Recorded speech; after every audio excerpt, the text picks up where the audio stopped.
ask that everyone share their comments respectfully so that all voices can be heard. Outbursts, clapping, cheering, or other disruptions make it difficult for everyone to be heard and for the meeting to proceed in an orderly way. Now, to our guests, you have the right to address the board on any item on the agenda before it is considered or any other area of concern. However, due to the Texas Open Meetings Act, the board cannot deliberate or take action on items that are not listed on a properly posted agenda. The board chair may refer certain matters to the superintendent for review or place them on a future agenda for a formal discussion. Although this is your opportunity to address the board, public comment is not a question and answer session. Those who have signed up in advance will have the opportunity to speak this evening. When you speak, please introduce yourself and describe your connection to NYOS. At this time, I believe we have 7 guests signed up, and please limit your comments to 2 minutes. Lisa will serve as our timekeeper up here. She also has a sign to let you know when our time is ended.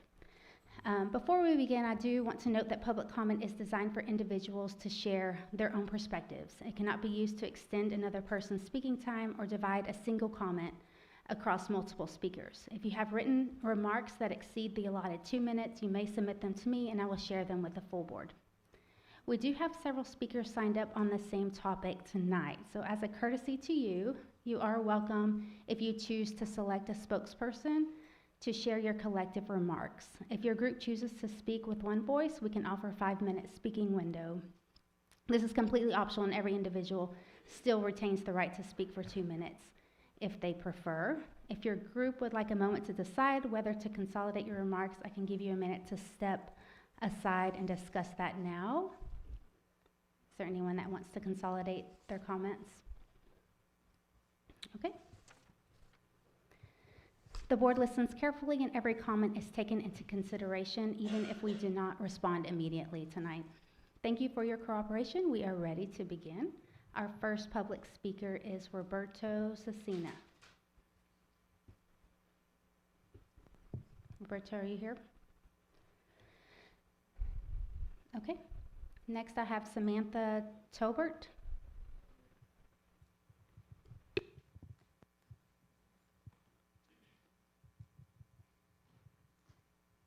Good evening, members of the board. My name is Samantha Taubert, and I am a NYOS parent and staff member.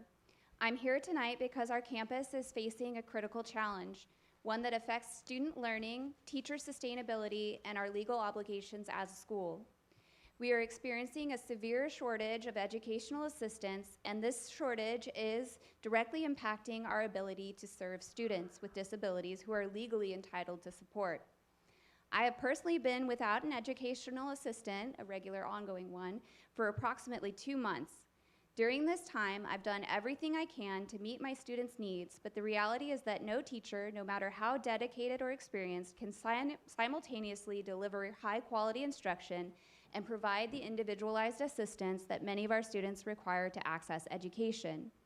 These students depend on trained assistants for behavior support, academic scaffolding, safety, and communication access. When that support isn't available, we are not only unable to give them what they deserve, we risk failing to meet state and federal requirements. The heart of this issue is not a lack of commitment from our community. I believe it is compensation.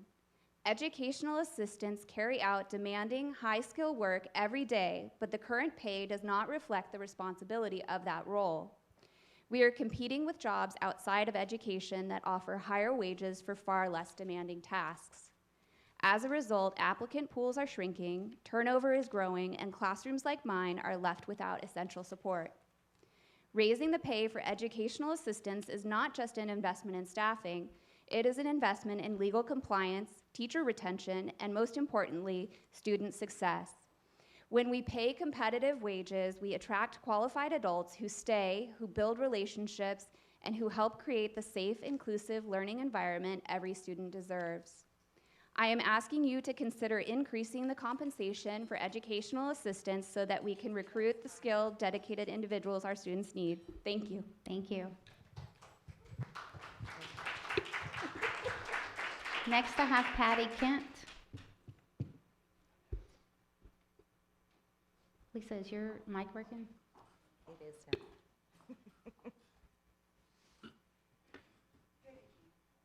Can everybody hear me? Yeah. Okay, good evening. My name is Patty Kent, and I am employed by NYOS in the Special Education Department. My job is to track accommodations and modifications for secondary science classes. I work with scholars from 8th to 12th grade. I work with amazing and talented students who stand out from the crowd in their personal ways. Their ability to relate their individual intelligences to the materials and environment that our institutional school demands inspires me like no comic book hero can. These are my superheroes. Right now, I support or track approximately 40 students who are on IEPs, 504s, or EBs, the emerging bilinguals, in the least restrictive environment.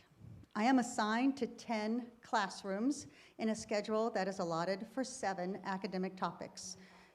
This means I split 6 into half periods. The students get half of my time, regardless of what their IEPs demand.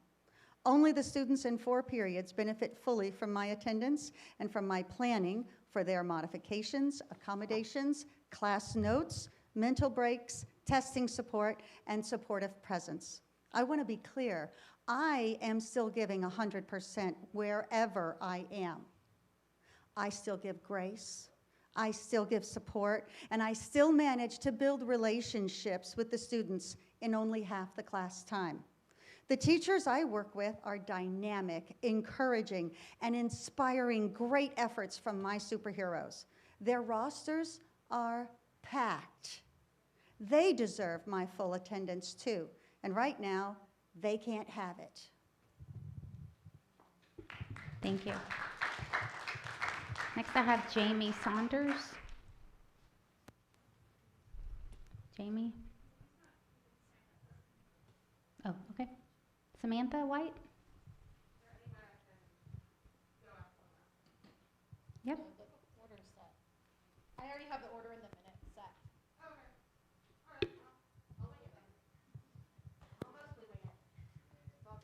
You got this, Sam. All right. Sorry, I do got that. I'm doing my best. Okay, my name is Samantha White. I'm currently a geometry teacher here in high school. Our EA situation, it's unsustainable, and it has been for quite some time. First is the obvious problem of staffing, right? We simply don't have enough EAs to cover the number of class periods that require their support. I have 4 class periods that require an EA, and I'm lucky enough to have an EA in all of them. But in my highest needs section, I only have that EA for half the period. You know, she leaves to go support another class period during that time. And that leaves many students, especially those who are honestly of the highest needs out of my entire roster, completely unserved when they need it the most. I'd imagine the same is true in that other class period that she goes to. Second is the problem of pay. Our EAs take home less than $1,700 per month after taxes and benefits, and that's honestly a really charitable estimate on my part, and that's simply not a living wage.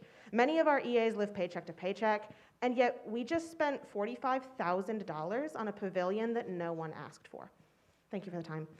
Finally is a much more nuanced view, to be honest, and this is what I was in the middle of writing a moment ago. Our EAs just have too much on their caseloads. Many of our teachers and our EAs have given input in ARD meetings and other disability-related meetings that just goes unheard and ignored. We're committed to supporting our students. I can't name a single person who isn't.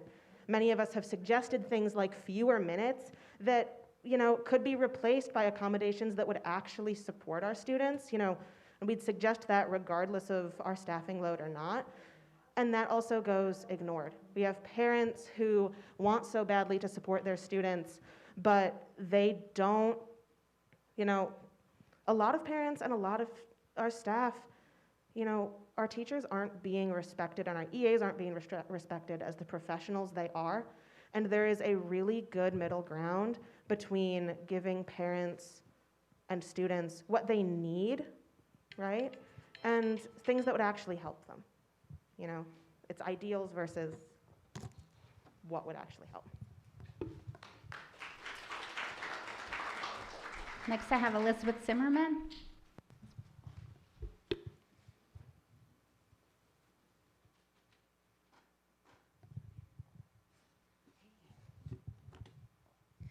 Hi everyone. I am Elizabeth Zimmerman, a parent of 2 students at NYOS, and I'm reading this on behalf of NYOS employee and parent Patty Kent. My name is Patty Kent, and I am speaking now as both a NYOS employee, but more importantly, a NYOS parent.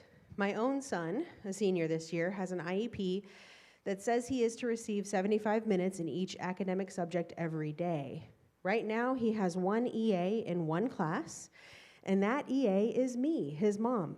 Even in that class, I have to split my time with another full class. In my 7 years as a NYOS parent to an IEP student, I've never seen his classes go this unaided before. This is a desperate situation for him, for my other students, and for the staff trying to serve them.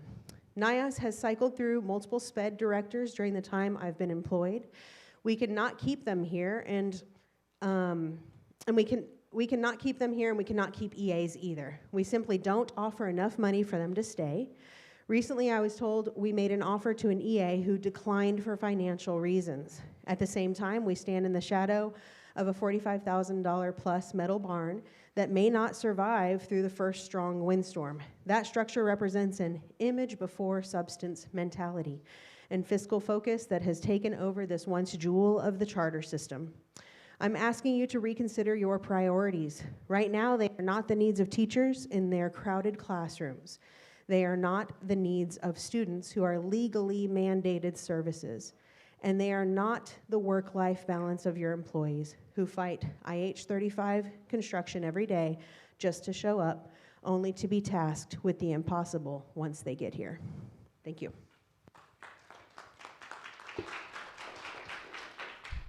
Okay. Next, I have Kendra McGee.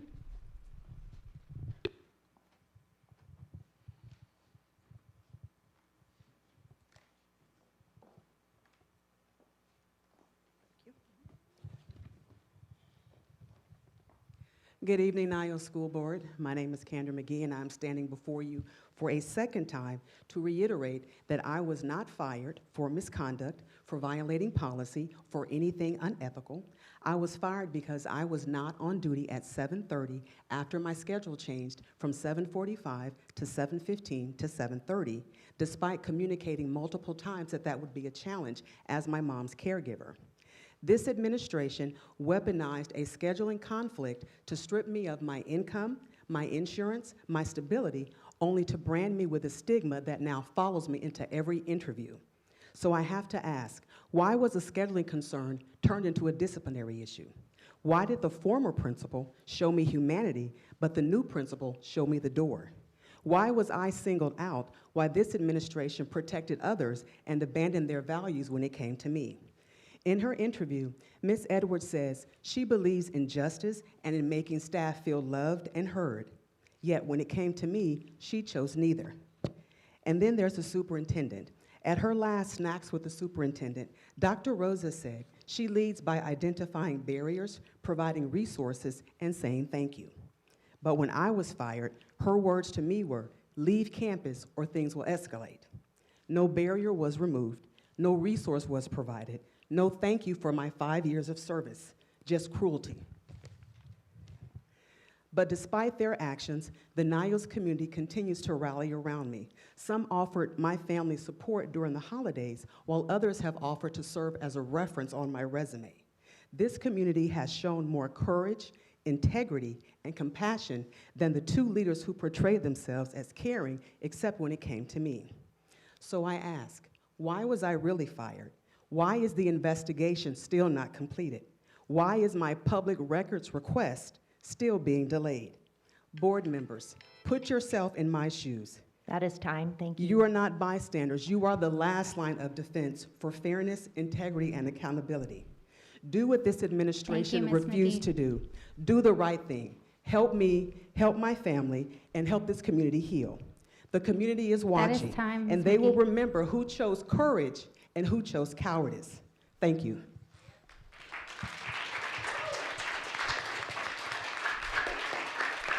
Next, I have Lisa Soster.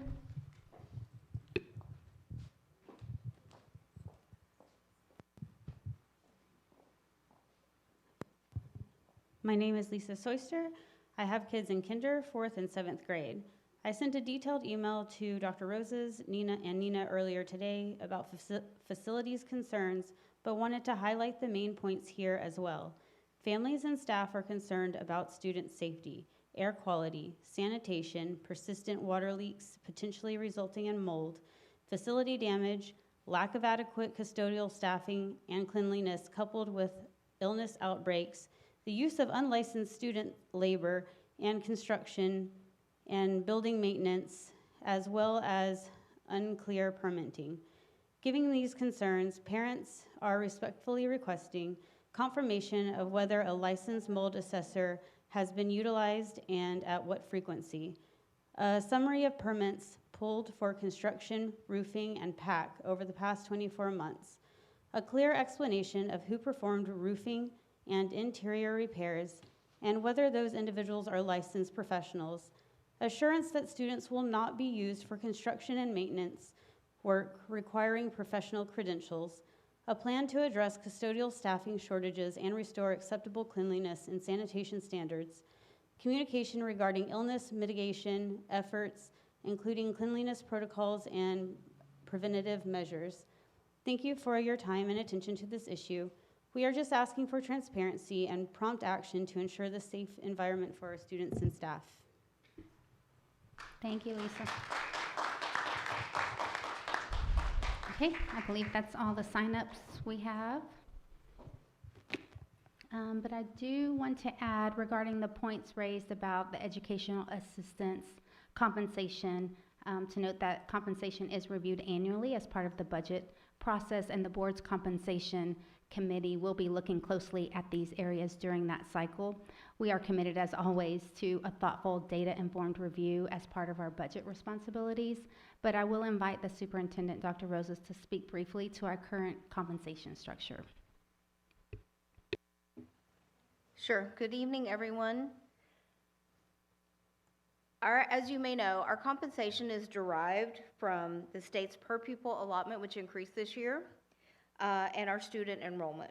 At NYOS, we have a commitment to small class size, which equals tough decisions about our budget. We run on a very tight budget. We have a comparability study that we do every year as part of the greater work of the compensation committee. Currently, our EAs are paid competitively per the days and the hours that they work. An example is a nearby large district actually pays less than the NYOS fund. While we want to pay all of our staff the most competitive wages, you can imagine in the compensation committee, tough decisions have to be made based upon that narrow budget. We are, as Nina stated, we are committed to looking closely at all classes of employees, especially those that are on the lower end of the scale.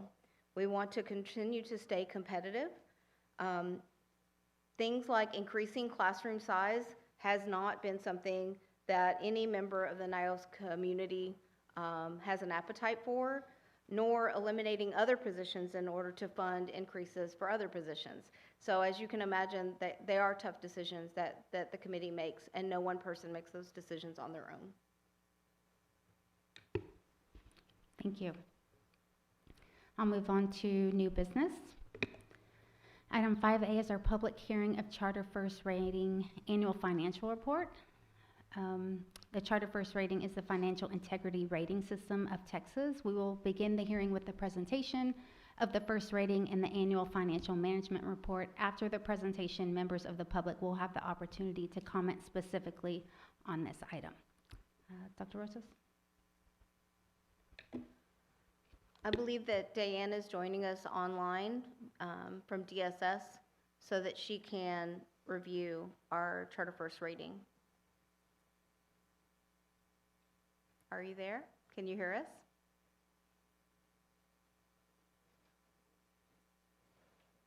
I see our tech team in the back connecting it all up.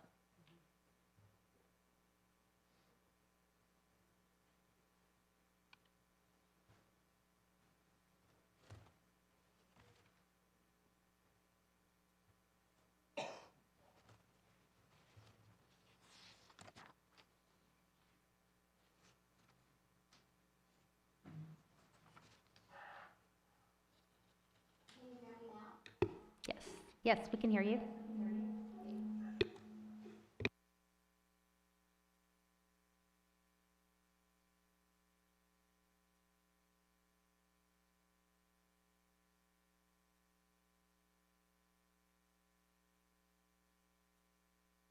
We do have the slides.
Thank you, Dan. Okay, I'll now open the floor for public comment related to the first report. If you wish to speak, please come forward and state your name for the record. Comments should relate specifically to the first report.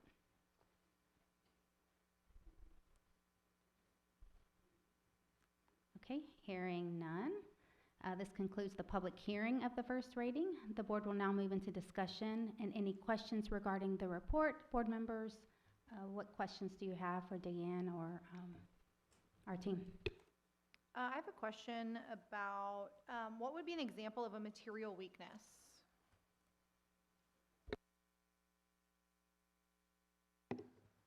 I'm going to invite Matthew May to come down and speak to the questions on the rating. Deanne is still on as well. Oh, Diane also can answer.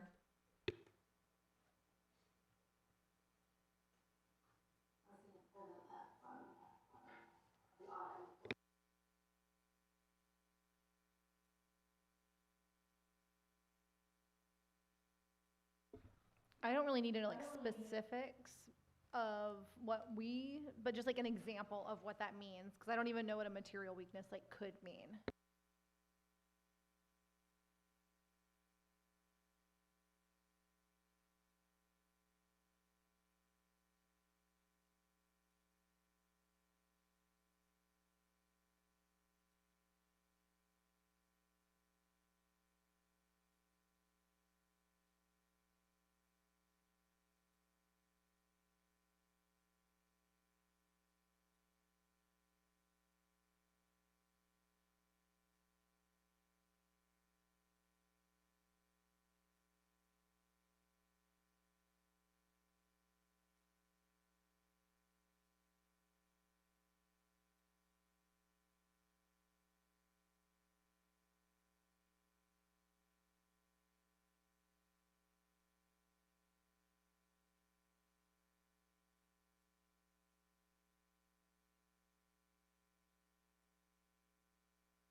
Thank you, that was helpful. And so we are going to talk about the audit for this year.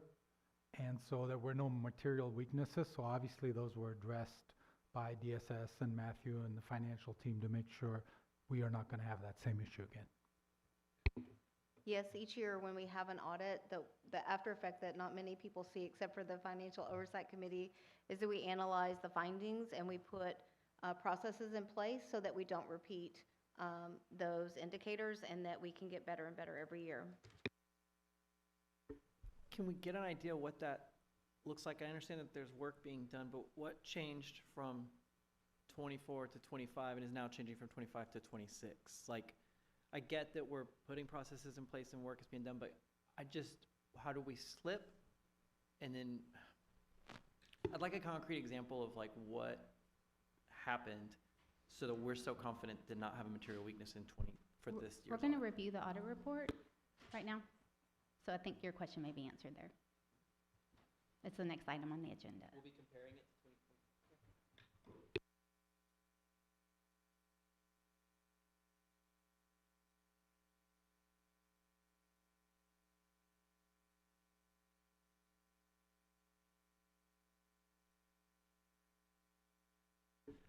I guess what I'm saying is we'll see the changes in the audit scores, but I wanted to get an idea of the process. Like, did we zero in? Was it a person, a training, was it a contractor? Like, I have no idea.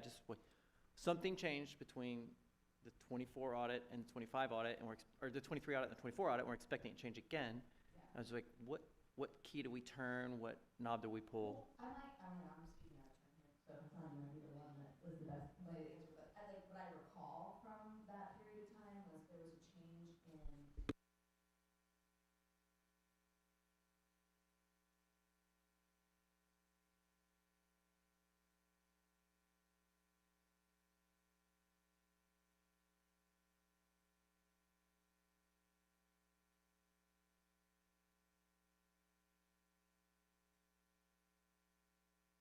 Right, and that's one of the biggest things is that the controls that are in place through Skyward and other systems helps make sure that we don't have those types of errors that happened in the past, right? And obviously having DSS oversight and doing a lot of work with our own accounting team to make sure that we catch those things before they ever show up in an audit, right? So no guarantee that there won't be mistakes, but hopefully we'll catch them before an auditor catches them, and then we have an issue. One additional detail is that we made a transition in auditors from last year to this year also. So I would say that, well, you're looking really at 3 years in some ways. Like you're looking at the year prior to my arrival, which would have been 23, 24? No, 22, 23. And then you're looking at 23, 24, 24, 25. And so you're lagging on charter first, and then you're doing last year's audit. And so to what Jessica and Hassan said, you are finding things and putting systems in place, but then I think even in the transition of a new auditor this year, like things may have been drawn attention to that maybe weren't in the past. So it's always the opportunity to improve and making sure that our financials are solid, which is the goal. Yeah, and every time you find auditors, they have to show that they're doing work. So these guys have found something, I don't remember specifics, but it's not a major thing that would cause a point impact on the next charter first. And that's why Dan was saying, based on the data we have, the projection should be that we are back in an A superior rating for this year, right, 24, 25.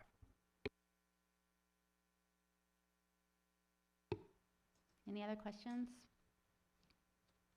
Okay, we'll move on to item 5B, which is review the 24-25 financial audit report as presented by SFC Audit Firm. Dan, is that you too?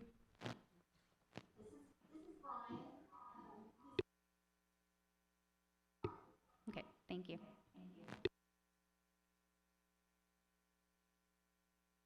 Yes.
None?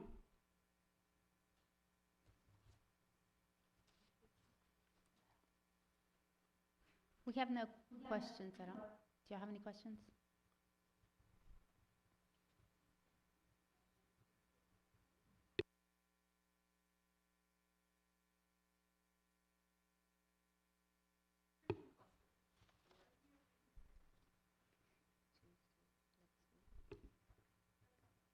Okay, thank you. Brian?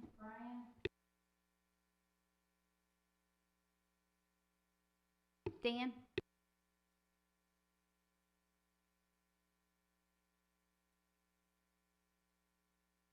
Dan, did you want to add something?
Thank you, Dan.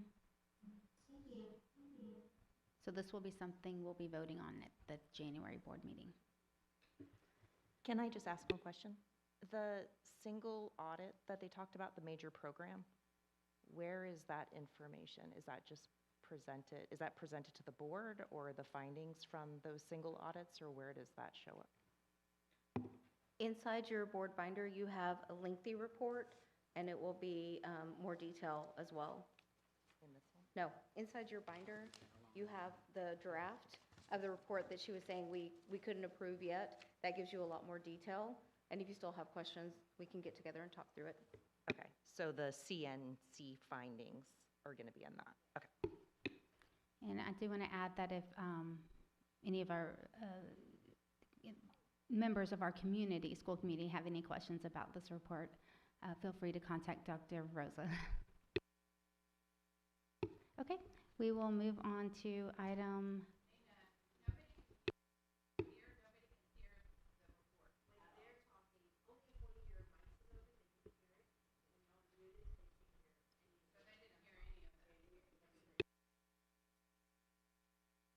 Okay, so if someone's on the phone, people online can't hear it. Has that always been the issue?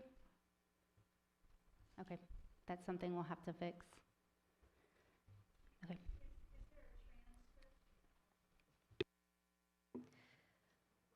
We record the meetings, and so we can provide that to anybody who sends me an email and requests it. Okay, moving on to item 5C, discuss and vote on the district improvement plan, which is our DIP Goal 4 revision that we reviewed, I believe, at the last meeting, but we're voting on it this time. Let's see.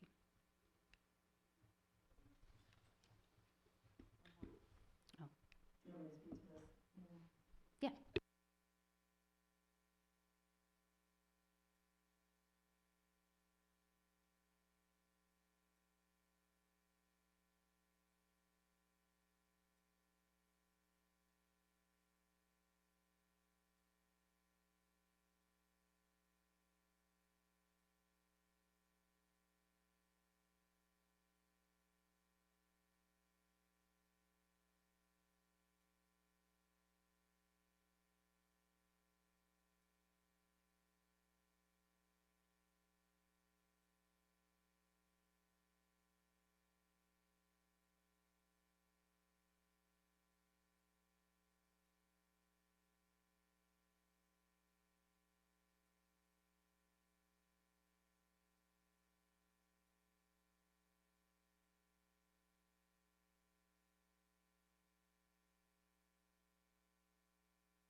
No, that is correct.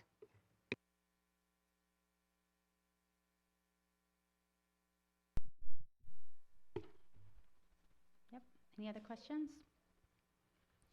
Hearing none, I'll entertain a motion to approve the DIP Goal 4 revision.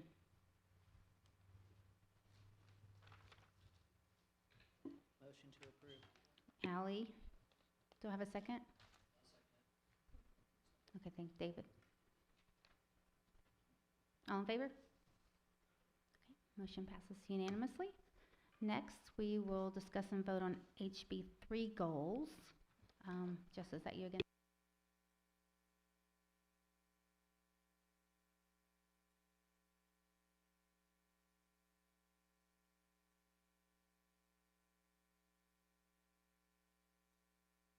Yeah, 5D. Are they not in there?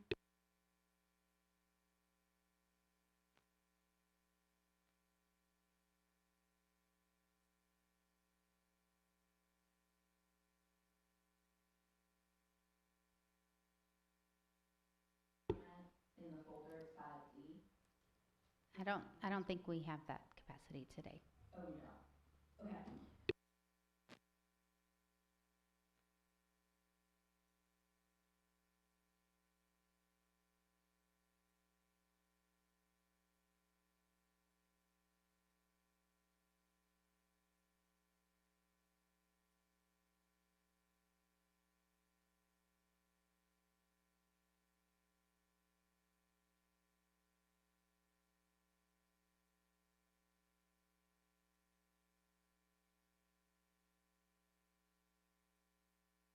Okay, any questions? We've looked at these a couple times already. Okay, do I have a motion to accept the HB 3 goals? I'll move to accept the HB3 goals. Ben? Do I have a second? Ally, second. All in favor? Okay, motion passes unanimously.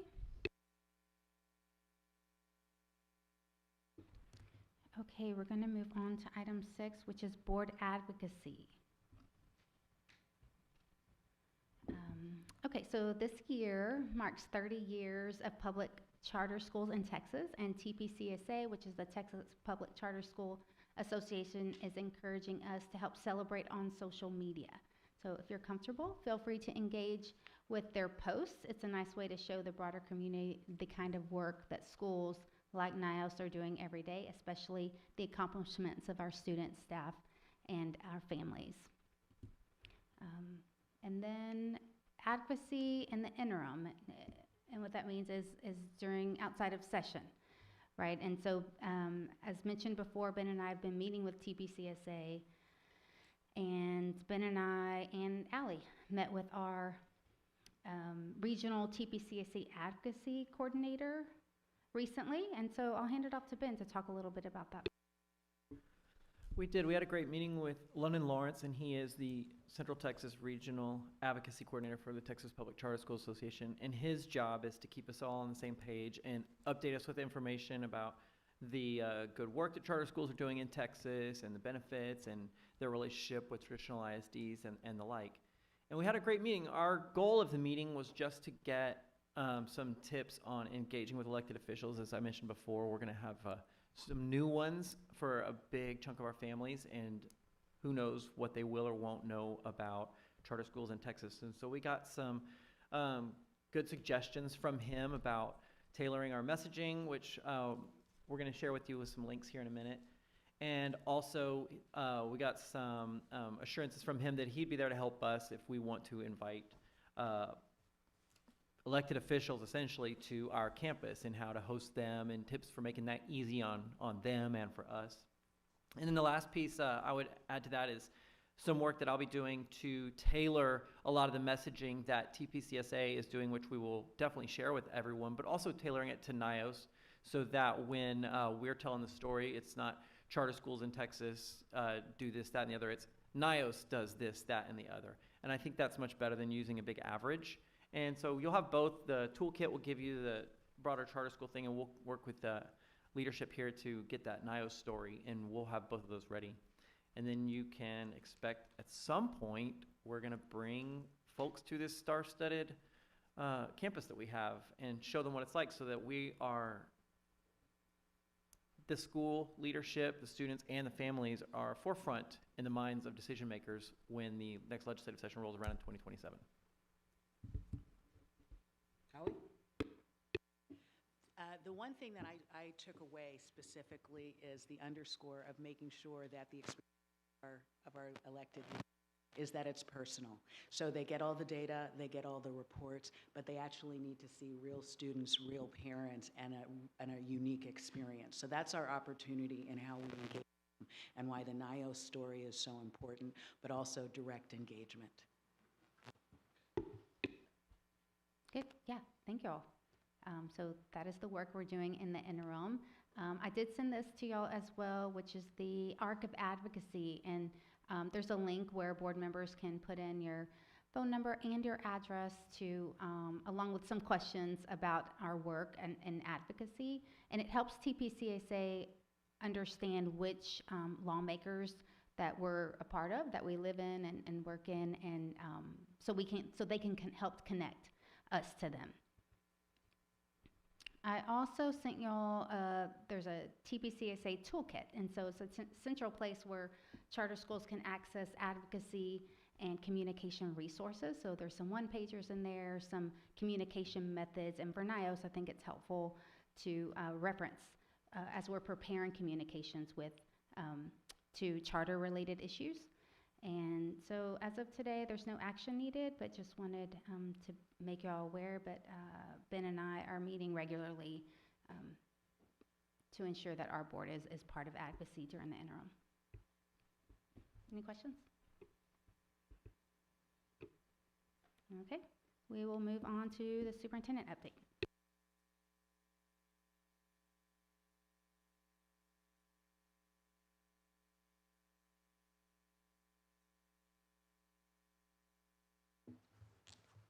Thank you. I'm always excited to talk about our NYOS culture and all the great things that our students, our community, our teachers are doing. We want to first recognize Evan Dale, who is a fourth grader at NYOS Elementary. He earned second place in this year's JAGFest talent show. Evan was the only elementary student to participate, and we are so proud of his musical talent on the piano. Fantastic. We're thrilled to celebrate Ms. Joyner's first grade class as the most recent Jiggy winners. This amazing group of first graders has been shining with their kindness, teamwork, and enthusiasm for learning. From helping one another in class to showing care for our school community, like making a special blanket for Jiggy. They truly embody the spirit of leadership and friendship on our campus. Our fifth grade Jaguars had an unforgettable experience at the outdoor school overnight study trip in Marble Falls. This special tradition is a cherished NYOS privilege, giving students the chance to explore nature, building friendships, and engage in hands-on learning outside the classroom. Our elementary Jaguars celebrated Kindness Week. Each morning, students heard a short message on announcements about spreading kindness, all connected to our Leader in Me habits and language. Our Student Lighthouse Committee hosted a special Veterans Day assembly to honor and celebrate our NYOS veterans. We were thrilled to welcome a veteran who performed the national anthem, giving us all a memorable start to the program. Students learned about the history and significance of Veterans Day, enjoyed a lively performance by our fifth grade dance club, and even participated in a fun game to wrap up the celebration. It was a meaningful day filled with respect, learning, and community spirit. On to secondary, Girl Scout Troop 691 led a flag ceremony on Veterans Day on 11/11. Congratulations to the girls volleyball team and Coach Edwards. They are regional champions. They finished out 11-0. Way to go. Students in Tech Theater 1 made animal costumes out of paper bags. So very creative. I always like highlighting upcoming events so we all can keep all the busy things on our schedules. Today was Giving Tuesday, as you know. You probably, if you clicked on Facebook or any other social media or your emails or your text, you were reminded that today was Giving Tuesday. Support for our NYOS fund goes directly to this year's teacher certification fees, student technology, and classroom resources. Our goal is to raise $20,000 this year, and we want to increase family participation and engage lapsed donors. Our campaign theme is Make Your Mark, which is also our theme for this year overall. I'm very pleased to announce that as of 4:45, we raised $8,830, and you still have the opportunity to give, even though it'll be Wednesday tomorrow briefly. So please consider. And I also want to appreciate one of our families, Innovative Home Construction, gave 3 significant checks to different groups within our NYOS fund to support NYOS, and we want to appreciate them. I also want to point out that we have a Barnes & Noble book fair coming up on December 7th. I attended last year. It was really such a fun event. You can pick out gifts. We're already, all of us, thinking about the holidays. We have gift wrap. It's so important to indicate that you are part of the NYOS family when you're there, because we receive a percentage of that back to the NYOS fund. And we have 3 authors, published authors, who will be there to read, and we have a schedule that's on the website so that you can see. There'll be arts and crafts. Last year we had students and staff that were leading. I already mentioned the gift wrap. There's a special NYOS themed drink in the cafe at Barnes & Noble if you get thirsty, and just all kinds of fun things. I also want to promote Pop Stroke, which is a new venue that's opening near us. We're going to have a Spirit Day there on Tuesday, December 16th. I will definitely be there. This is a new partnership with Pop Stroke Austin. They're a community entertainment venue owned by Tiger Woods. They reached out to us and have been actively working with us for several months. They have a beautiful mini golf course with food options, activities, and family-fun spaces. We're going to have a great time, so you'll see that being promoted on social media as well. And then you can also see the holidays that are coming up. So, staffing. I'm going to switch to, it's terrible getting old sometimes, because, I can't see that far away, so I'm going to switch to my own slide so I can see a little bit better. Pardon me.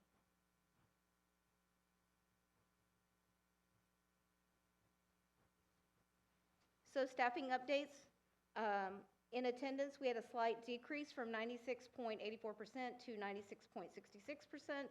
Our elementary sub-fill rate went down from 87.61 to 74.64, which is pretty typical looking at, right before a holiday, down from 91 to 89 the week of November 16th. Our retention rate went down slightly from 92.56 to 90.69. And teacher retention overall is unchanged. That was the whole number, everybody employed by the district.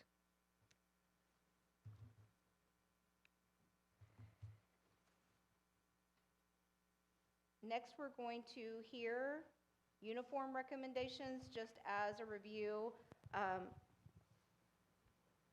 can't remember which meeting, August or September board meeting. The board voted to retain the uniform policy that we had from the year prior, so that secondary could get together, students and staff make recommendations. So tonight, Ms. Edwards is going to share what the student committee worked on and what their recommendations are for the board. Okay, thank you. So I'm going to separate it because there are 2 different recommendations. One is for middle school and then is for the high school students. So I worked with student council and Mr. Struby to think through a lot of different aspects of what things would be helpful. So I'll start with the club shirts because that was a big topic item. So one of the areas that we were worried about was color. So when a group wants to have a specific color, like the history color might be black, they would have to get it approved. So what we determined as a group was that it would be better for them not to have to be concerned with color for approval, as long as they have the boxed NYOS logo on the shirt.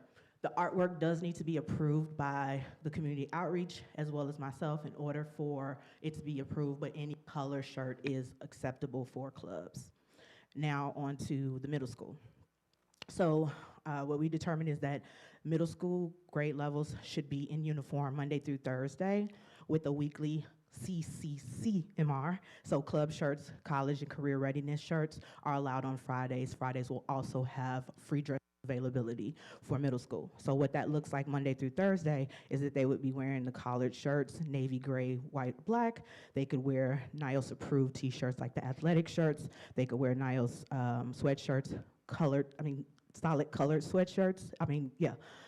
Navy, white, gray, or black. Bottoms can be loose fitting. Jeans, we also added in dark or black denim to their ability to wear. No joggers, skirts, jumpers, shorts, and dress pants are acceptable for the middle school.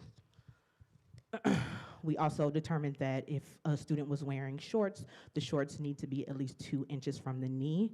And jeans can have embellishments, but no rips, and they need to be appropriate. Undergarments obviously need to be covered at all times.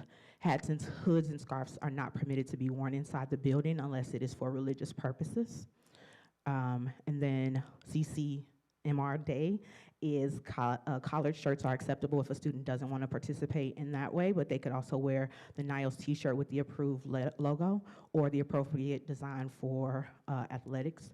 They could wear a college t-shirt, sweater, or sweatshirt, military shirts, career-focused t-shirts, and approved club shirts.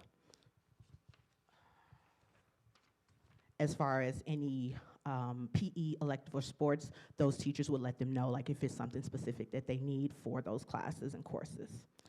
As for enforcement to ensure that we are seeing the uniforms, it would be, violation 1 would be documentation and parent contact, which generally would be an email. Number 2 would be community service and a parent contact, and then violation 3 would be at administrative discretion.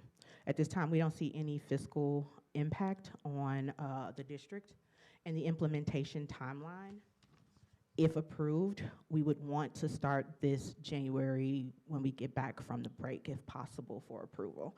The next steps on our side is to, if approved, to add to the student parent handbook, and we already have created that document to be able to insert with y'all's approval, communicating the changes clearly to families so that they're understanding what it looks like and updating the website. For high school, student council has determined that high school should have free dress every day. What that would look like is being specific around specific dress guidelines. So students would have to make sure that their abdomen was covered. Strappy shirts, things like that would still follow the 3-finger rule. So like it would need to be a thicker arm.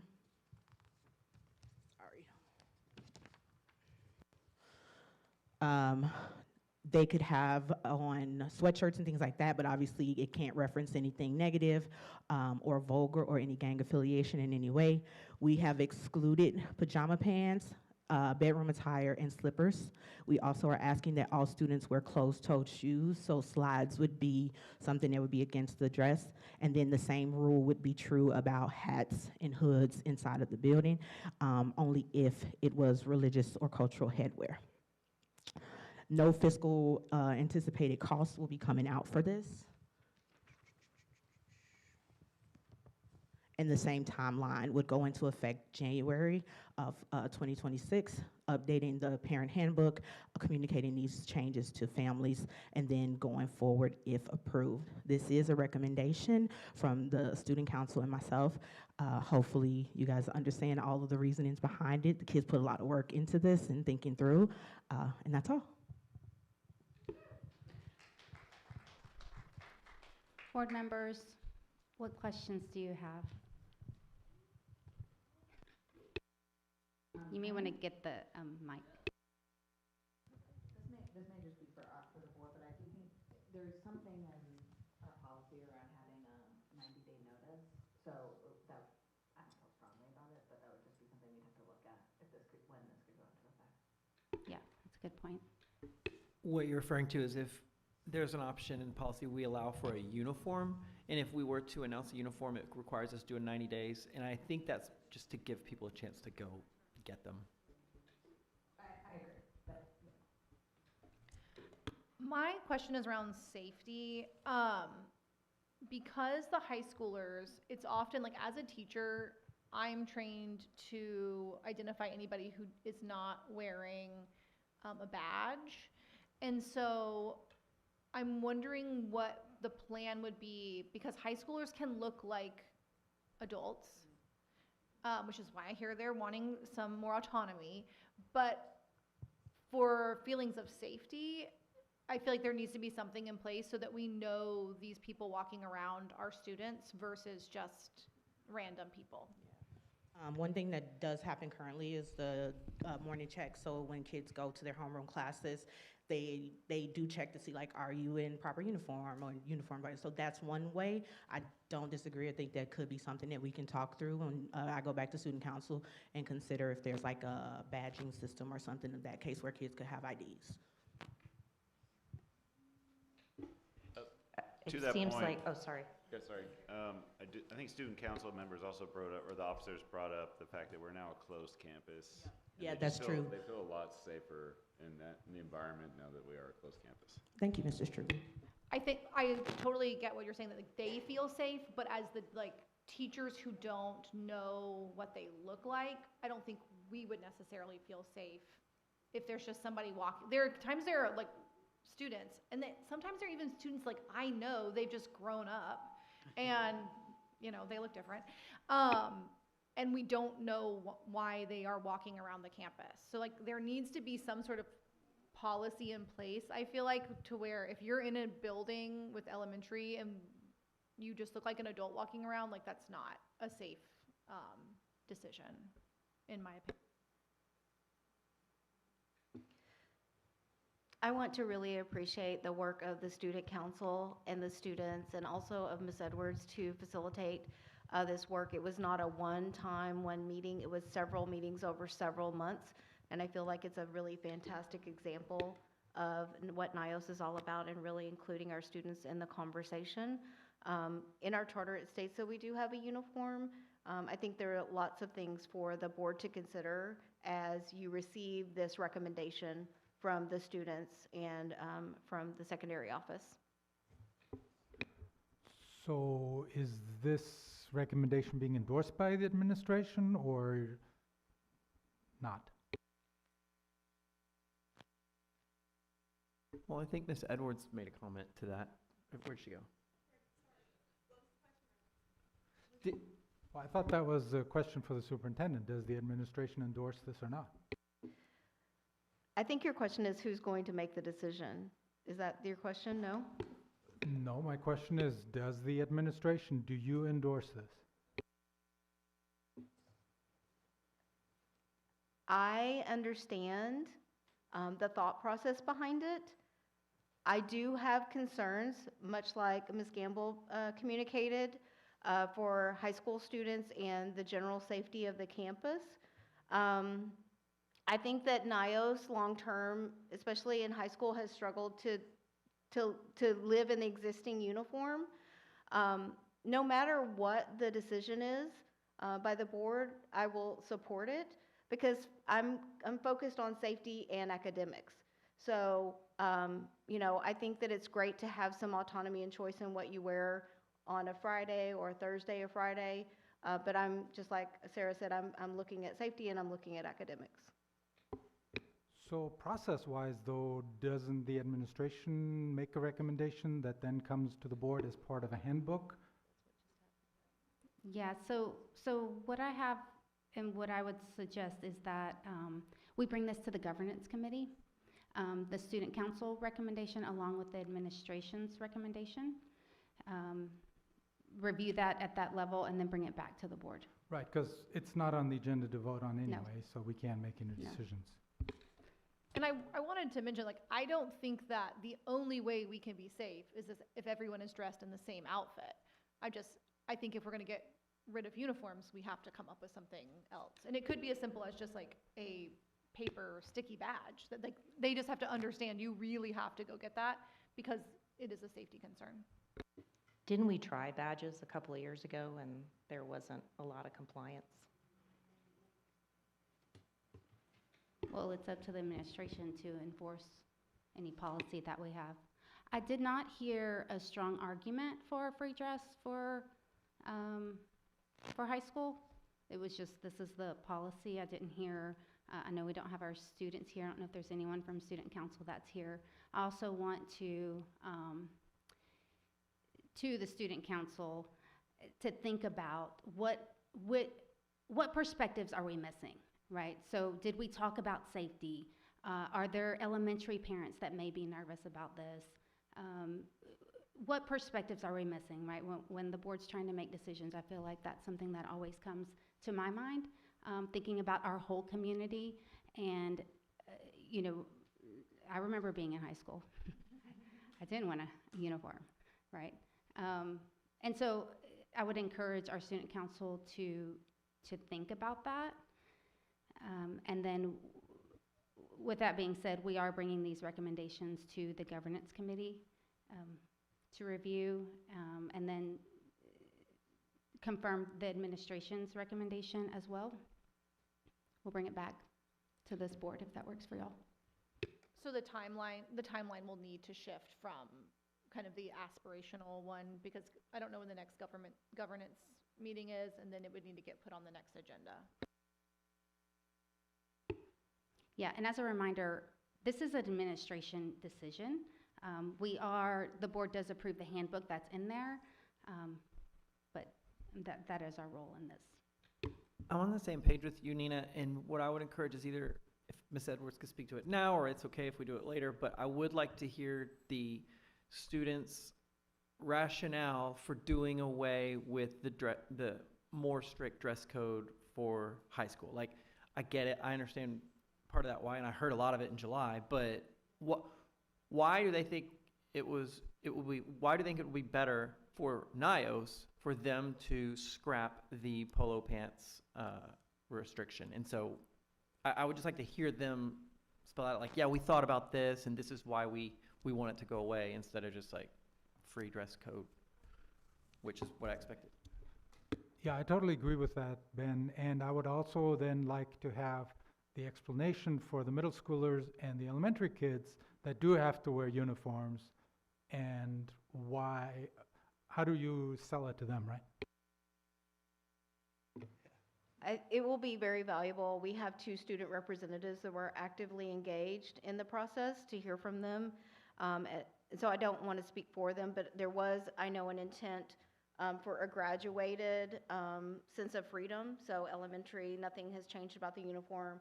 Subtle adjustments to middle school that were noticed and needed last year, and then high school's recommendation. And to tag on to what you said, Ben, I would say not just what about this is good for NYOS, but what are the reasons for the students, and also preparing them for their future. Would you all like me to go to student council and get them to draft sort of their perspective? I would also suggest getting more perspective from teachers as well. They are the ones having to deal with dress code on a daily basis, at least from my perspective in the high school. And so I don't know if Ms. Edwards or myself could also get some perspective from teachers to, I don't know, give to the governance committee or whoever to review. We can do that. And I know, I believe it was last year, we did do a survey of parents. I'm not sure if it was parents, students. I don't remember what that was, Dr. Rosas, but maybe we can get those results to the governance committee as well. Yeah, that's an excellent point, right? What parents want and what students want don't always overlap.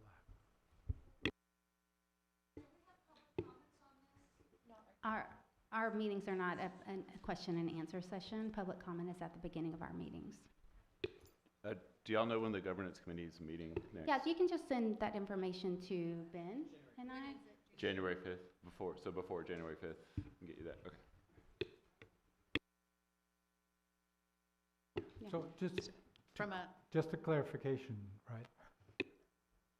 It is the administration that makes the recommendation that it gets reviewed in the governance committee, that then goes as a handbook update to the board, correct? The governance committee is not in the middle here, right?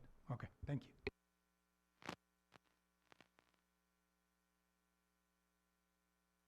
So just to make sure we're understanding next steps. So what that means is students are going to go back and get additional feedback from students, try and include some feedback from parents as well, and any other data sources where people have been surveyed or whatnot, so we can get a complete view from a data perspective and community perspective.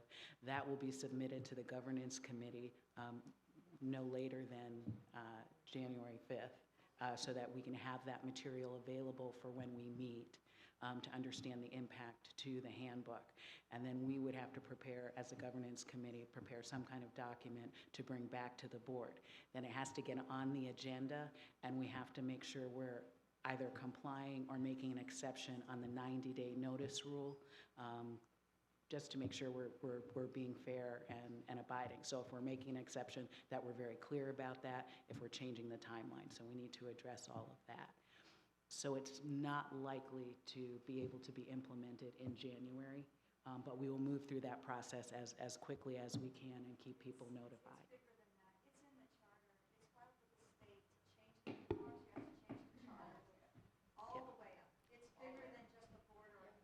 Okay, are there any other questions from the board? So, the administration designs the handbook that the board approves, correct? This year, we had a dress code that was approved, and then later, during discussion, the board voted and approved to move it to last year's dress code and for us to do further study. So yes, the answer to you is yes. We typically put it in a handbook, bring it to you, and get you to approve it. But because of this moving back, we engaged in this committee, and we discussed bringing it to the governance, the recommendation, plus the results of the survey from the parents, giving their feedback, and bringing that together so that the board could be informed and involved in the process as we make the decision. Who would we need to review the charter to ensure that this is even like a possibility? Isn't that part of the governance role, right, to make sure all of our documentation, laws, and bylines are consistent? Yeah, so we're gonna have fun.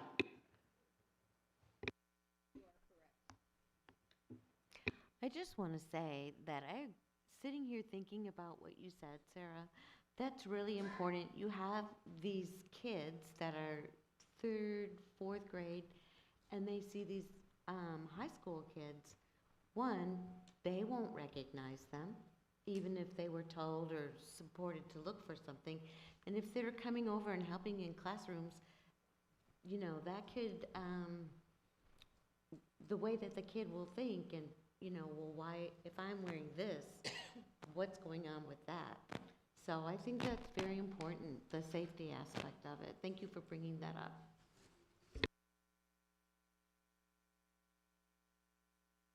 Okay.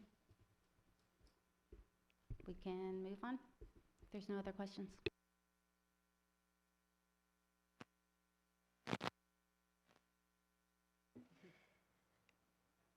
Next item on the agenda is our High Reliability Schools Family Survey. I want to welcome to our meeting in the microphone Demery Bader-Say, who is our HRS coach. She's going to give us the results of the family survey tonight, and then we'll likely share more about the staff and the students at subsequent board meetings. Could I use the clicker? Yes, I will get it to you. Just go ahead. Okay. Okay. Well, hello. As Dr. Rosa said, my name is Demery Bader-Say, and I serve as the High Reliability Schools and Academic Support Coordinator for the elementary school. Tonight I have with me Amber Lovis, who is our secondary coach. Thank you so much. And Amber is helping just to share a little bit. Oops, I want to go backwards there. I already messed it up. Okay. So Amber's going to share a little bit about our secondary family data with you. And Paul Jomini, our data fellow, helped us put this presentation together. He helps support with data collection and high reliability school practices. To give you a little bit of background about high reliability schools, we are a high reliability school. The high reliability schools framework was developed by Dr. Bob Marzano. It's a research-based approach that helps schools create conditions where all students can succeed. So drawing from high reliability organizations like hospitals, and aviation, the model guides schools through 5 levels of powerful practices, from fostering a safe collaborative culture to building a rigorous competency-based curriculum. It also provides structures and guidance to help teachers consistently deliver effective instruction. So through ongoing data, staff feedback, and reflection, HRS helps schools identify our strengths, address our needs, and build reliable systems that support learning for every child on our campus. So NYOS has been engaged in high reliability schools work since 2014, when the elementary campus began work on our level 1 certification. We achieved level 4 as an elementary campus in 2016. And now the secondary campus has also begun its certification journey a few years ago. So we're going to continue to work with Dr. Rosa and the administrative teams to strengthen our cycles of data collection, reflection, and reporting. And we hope that would be of service to you also as a board to make decisions. Tonight, Dr. Rosa invited us to share a quick snapshot of our beginning of year family survey, results from September. A middle of year survey will follow in early January for families and for staff and for secondary students. And there'll be a final year, end of year survey in May. And we've been doing this cycle of surveys for a while. I'm really excited to say that this January, Dr. Rosa and Dr. Pesta and Ms. Edwards will attend the High Reliability School Summit in San Antonio as they work to guide and align our campuses moving forward. So I'm trying to juggle things. There we go. So as you can see, let me go ahead and go to our next slide. As you can see here, 242 elementary, oops, that was on the first slide. 242 elementary families and 192 secondary families took our survey in September. That is thanks partly to Dr. Rosa and Matthew May and Paul Dramini getting out into the parking lot, giving people the QR code. Thank you all so much. It doesn't represent as high a number of participants as we would like. We would love to see every family at NYOS take this survey because that survey data really can help us celebrate success, address misconceptions and concerns, and build a stronger, more collaborative community for the benefit of our students. So if we get that feedback cycle, it's going to do nothing but just help us grow in our trust and our connection with one another. All right, so turning now to our elementary data, and then I'll let Amber quickly show you our secondary data. First of all, I wanted to highlight all of the green we see on the questions that we asked families. Those green areas represent responses where families agree or strongly agree with statements that were made about our level 1 indicators. That's the safe collaborative community indicators, and then there were a few instructional indicators surveyed as well. And you can see on the right-hand side there of the screen, you see the data from last year. So lots and lots of positive things here. One area of growth that we wanted to highlight here for you is family perception at the elementary school level that students, staff, and families have formal ways to provide feedback. We jumped up quite a bit in that response, and that's great because people are feeling like they're getting heard and having avenues to share their feedback. And then for areas needing further focus, our leadership team sat down with Paul, who is an amazing data guru. We did some analyzing together and interpreting of data, and we really decided to focus on these areas that have the biggest amount of purple and gray responses, so these ones that are highlighted for you. Those purple and gray responses represent the answers NA, not applicable, or I don't know, or neutral. People just don't have a feeling about it or they don't know enough to say anything. And we realized, there's a lack of communication happening there. So those responses have to do with teacher and administrative practices that are taking place, that are happening, but families aren't aware of it. And so we are working on focusing our communication with families around these 3 areas. And we hope that in the next survey, families, and we've been doing that through our staff, our newsletter that our staff sends out to families. and talking with our teachers when they speak with families about what's going on, that people know what's happening. So we hope that people will feel more confident at the middle of year survey to answer, and hopefully answer in the affirmative, that they see these good things happening. Okay, let me pass on to Amber over here for secondary. Hi, I'm Amber Levis. I'm the 6th through 12th grade instructional coach. So we had 192 secondary families that responded. Similarly to elementary, you'll see that we have a lot of green. So we have a lot of strongly agree and agree. For most categories, it's anywhere between 50 to 75% of parents agree with a statement. We also similarly have some statements that have a lot of the purple and gray, and that'll be the areas of concern that we need to address. Okay, so we have a highlighted one there with NYOS as a safe place as one of our great strengths, but I'd also like to point out one that isn't highlighted in green. It's the bottom one, with 80% of parents saying they agree or strongly agree that NYOS provides the skills for success for their students. I felt like it was a really valuable one that should have been highlighted. The purple and gray, the area that we need to shrink in order to increase communication on, I want to say that parents are unaware that these things are already in place. So the first one is teachers having a formal role in decision-making processes. We have a very large secondary leadership team that makes a lot of decisions regarding things as simple as like our bell schedule, what it's going to be. So parents are unaware that those things already exist. Parents aren't aware that teachers are consistently meeting on a weekly basis at a bare minimum to talk about curriculum and assessments and instruction through the PLC process. And then also it says that only 53% agreed that NYOS leaders are managing to focus on instruction, but we've already had a 100% informal walkthrough process for all teachers in the secondary campus, and we also have between about roughly a third that have had their formal evaluations already done. So we somehow need to get that information out there as well. And then one thing that wasn't highlighted, but I thought that was a miscommunication that would be really easy to address, 51% of parents said that they thought that NYOS teachers didn't have adequate instruction, but when we asked NYOS teachers, 73% said that they did.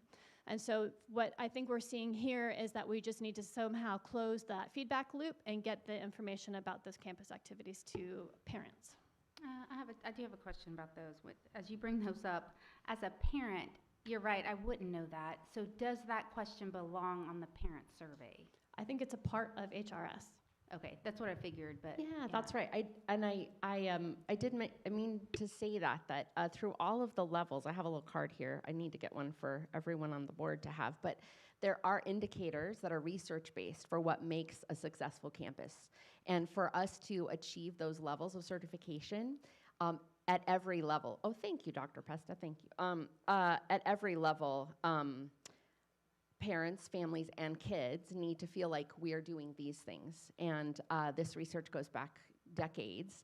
The Marzano group researched what makes an effective school. So parents need to know whether teachers are meeting to talk about instruction and really focusing on instruction. Are administrators talking about instruction and holding teachers accountable in that way? So yeah, we just need to start talking about it and think of ways to communicate clearly.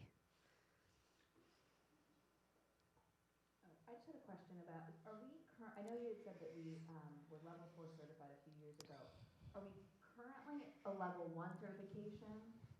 So the way that it works with and this is a good misconception to clear up too, like NYOS, any school can engage in the high reliability school process. It's not something we pay for, or we can pay for training from the HRS group of researchers and go to the summits and things like that. But any school has access to follow their way through the levels. So at one point, NYOS was, the NYOS Elementary campus was certified up through level 4 because we were able to prove at every level. We had data, we had artifacts to prove that we had done all of this great work up through level 4. I would say over the last year since we were certified level 4 back in 2016, we've had so much turnover that it's hard for me to stand here as your HRS person and be like, we're a level 4 school. What I can tell you is that we engage really regularly in practices at all of those levels. We even engage in some level 5 practices or indicators. And then the secondary campus did get certified in level 1. So But we have been, over the last few years, working to strengthen our level 1 again. Because we've had turnover, because we moved campuses, we've had so much, what's that?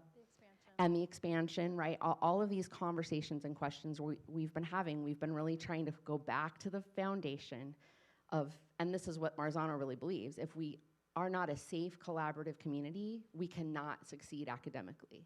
And so that's really part of why Dr. Rosa's been trying to, turn to HRS and kind of get us refocused on that, because that can help us really make some steps and progress as a campus, Ms. a Bittersay, district. can I ask I'm just checking my own understanding. Yes, please. What I believe to be true is that we are the only level 4 rated HRS campus district in the state of Texas at this moment. Is that correct?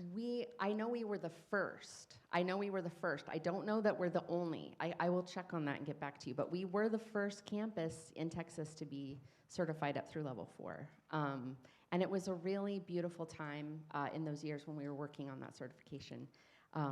Good things happen when we follow these indicators. So lots to do. Any other questions from board members? No, but I just wanted to thank, others may have questions, but I wanted to thank you for doing this presentation because it's been something that I've been really interested to learn more about and to hear it unpacked in this way, and I think surfacing it for our community is really important, so thanks. Welcome.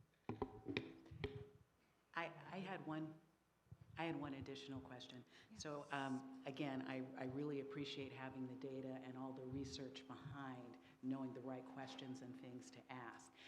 Having an assessment to me still feels like the beginning. How do we move into action and be able to do that consistently?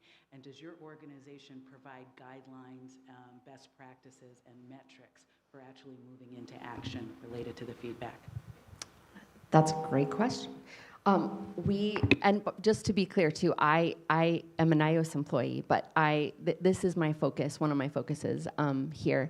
And HRS does have a very well-rounded process that you can follow to go from data to action.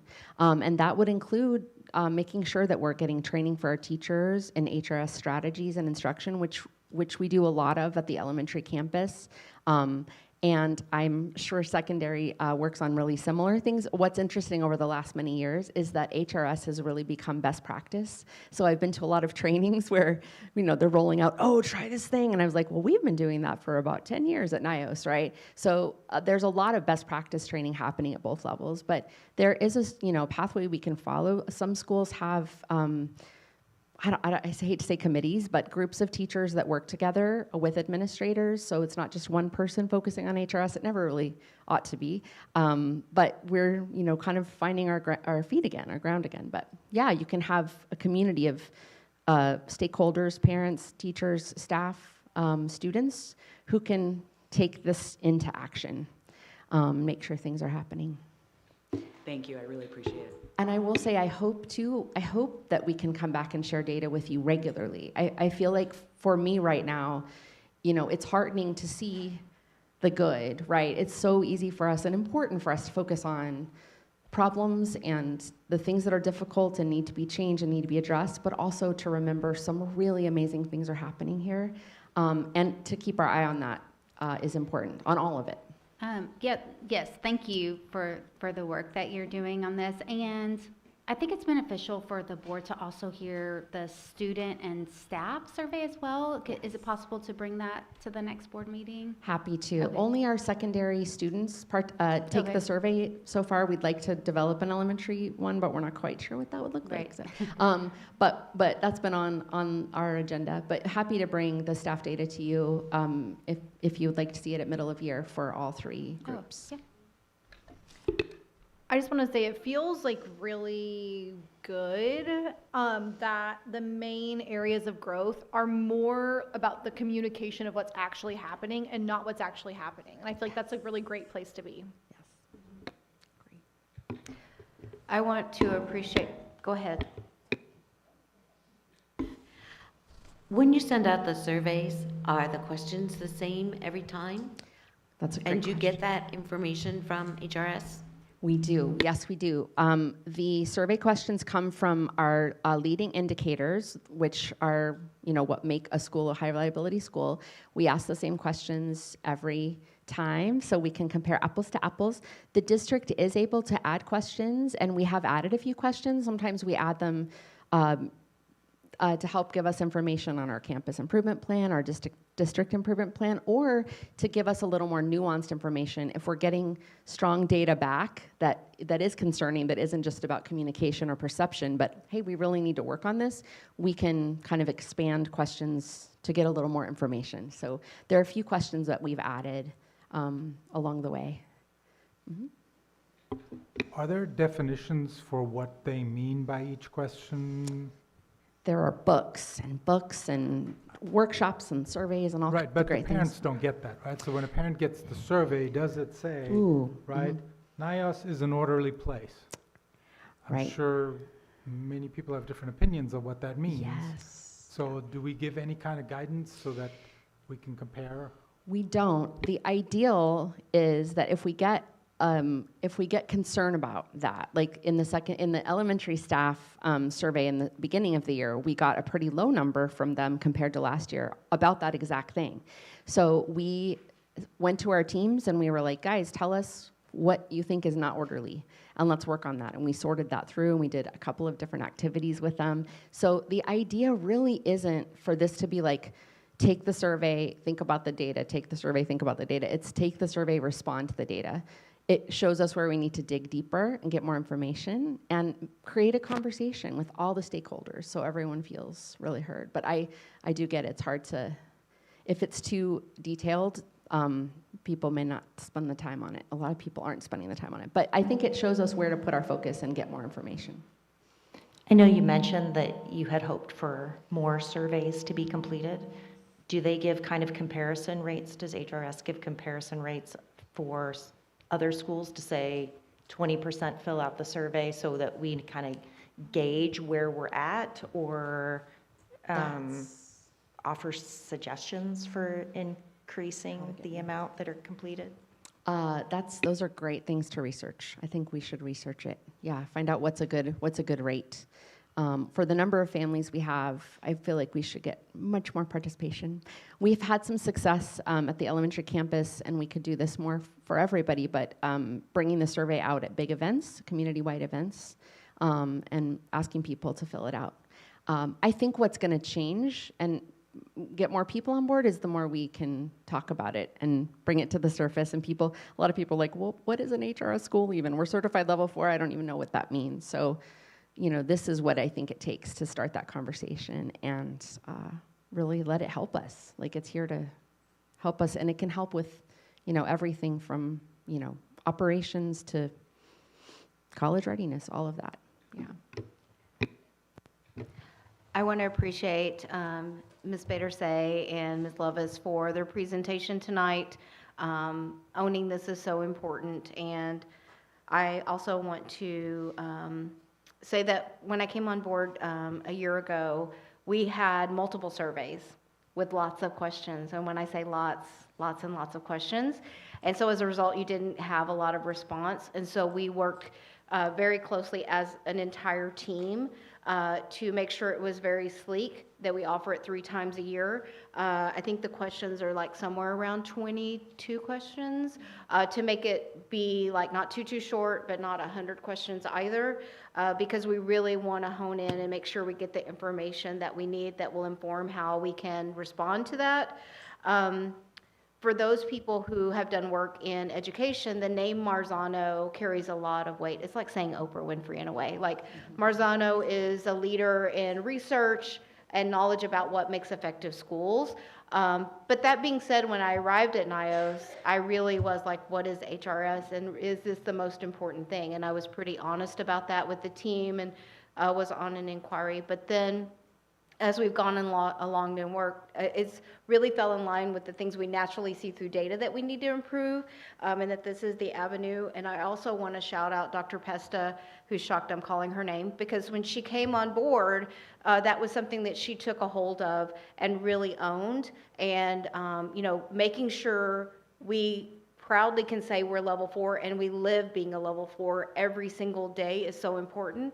And I also want to shout out Miss Edwards, who is new here, because as we've had these conversations about HRS, she was immediately saying, hey, what is the highest level for secondary? I want to do that. And that's something that hasn't been accomplished before. And so I'm really excited about the work. And I think that what's come out as a theme across the board is some of the things that we do have in place but are not communicated is a social media opportunity. What a great place to not put like 4,000 things, but like a did you know we have systems in place where we have staff that mirror, like things that we want to highlight as did you know to front load before we do the beginning of the year and then throughout the year as we hit the middle and end of the year. And so I'm very excited to see the future for us and for HRS.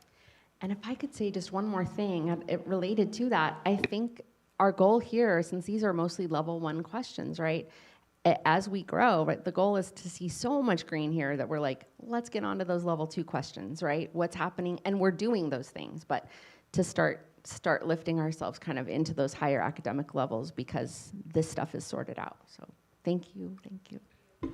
My last comment will be, I love the HROs.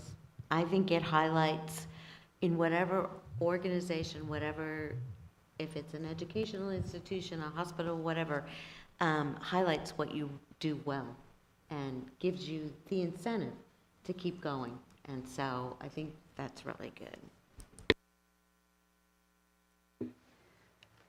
Thank you. Next on the superintendent's update is a very brief overview of our strategic plan. For those of you who have not heard much about the strategic plan, just very quickly, in 23-24, the entire NYOS team, and by entire I mean parents, students, staff, all created, working with an outside partner, to create a strategic plan that would follow us into our 4th and 5th years.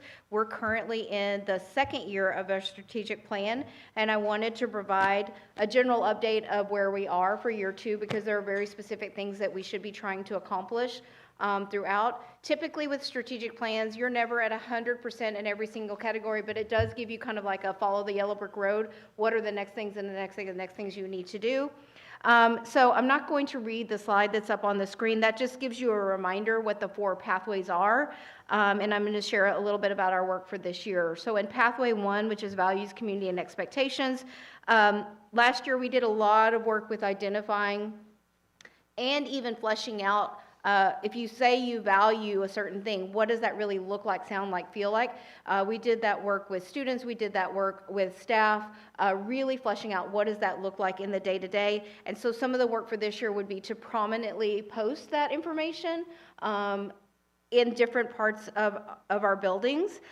Continue work around civic engagement project structures, including celebrations. So we're currently in the process of really looking at how our students engage pre-K 3 all the way to 12th grade.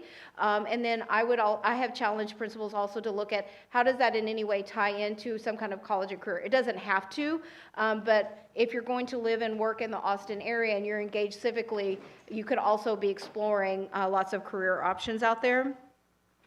For Pathway 2, you can see that student achievement and progress. Our key priorities and strategies for reaching our goals are outlined in our profile. We are always doing a gap analysis of our current program and anything that we might need as we're looking at our STAR test that we've done recently, looking at where are we, where do we want to be, where are the gaps, and what strategies are going to get us there. And then also an engagement model based upon that gap analysis. Pathway 3, staff experience. We have a recruitment process and we are implementing it fully, and we're always analyzing and seeing, and I've already seen adjustments this year where we have engaged some outside agencies if we're having hard to fill positions. And so always looking at making sure we're getting the very best staff that are available to us. Systems for staff are revised, assigned specific roles, piloted, and we're tracking the execution. We want to make sure that 100% of our instructional staff can model and implement the NYOS model of instruction. We want to make sure that Our individual and group professional development is implemented and it's aligned with the teacher appraisal system, which is T-TEST. And then we're just always doing analysis, not only of instructional practices, but also of salaries and benefit structures to make sure that we can attract and retain the very best staff. Pathway 4, campus supports, and you can see on there our 5-year financial plan, 5-year facilities plan, our budget transparency, and growing our revenue sources. This was reviewed and updated on June 30th. We have implemented multiple SOPs to ensure that standard operating procedures, that we are doing the things that are going to get us towards meeting our goals for Pathway 4. We have a 5-year financial plan in place. We were successful last year in not only reaching our debt service ratio that we had targeted, but exceeding that. You saw evidence of that tonight. And then also our goal is days cash on hand. For 5 years facility plan, we went through a long process deciding about, are we going to stay here while we're fully seated, or are we going to look at other sites? Ultimately, we decided to stay here, and so putting structures in place to make sure that teachers can teach and students can be comfortable in their spaces while staying here as a community. We've done work on almost every single break to make sure that we're setting ourselves up. We don't have a lot of time free where we don't have people on campus. Over the fall break, we did do a deep clean of our buildings and making sure that everything was in place, and we did some minor adjustments that needed to be done. Over the Thanksgiving break, new play equipment was installed in the elementary level that had been purchased the year prior. So we have a staggered plan to put those things in place. Budget transparency and accountability, you see we present at Financial Oversight Committee, at every single board meeting. I've met with families and other people, anybody who has questions, to make sure we can answer questions, and there's complete transparency. And then growing revenue sources, we have a strategic plan for increasing our fundraising. Our total goal for this year is $500,000, which is a significant goal, and we're going to do everything we can to reach that goal. Our ultimate long-term goal is $750,000 per year, and I'm confident we can get there over time. Are there any questions about the strategic plan? I just had a question about the graduate profile, because I was on that committee last year. Any updates on where all that time and work went? Absolutely. It's still alive and kicking. I met with Dr. Pesta and Dr. Simmons today, who are leading that committee in that work, and they have that work, and they're now looking at matching it up with what are the needs of the campus and making sure that as we're creating that profile and we're looking at the workforce they're headed into and making sure that the skills and the knowledge that the students need are going to be met while they're here. I don't know, Dr. Pesta, is there anything additional you want to add? Yeah, no, that's exactly right. We're working right now. The next steps for us are going to be asking actually our secondary students to help us design what that's going to look like. We have all the drafts that we did last year, and then we're also going to audit kind of where, when we look at all those skills, pre-K-12, where are they hit pre-K-12, and where are they missing? So we're working with Paul and Andrew Wynn, who's on committee too, to kind of look at that and audit. So it's kind of where we're at right now. Thank you. Any other questions about the strategic plan?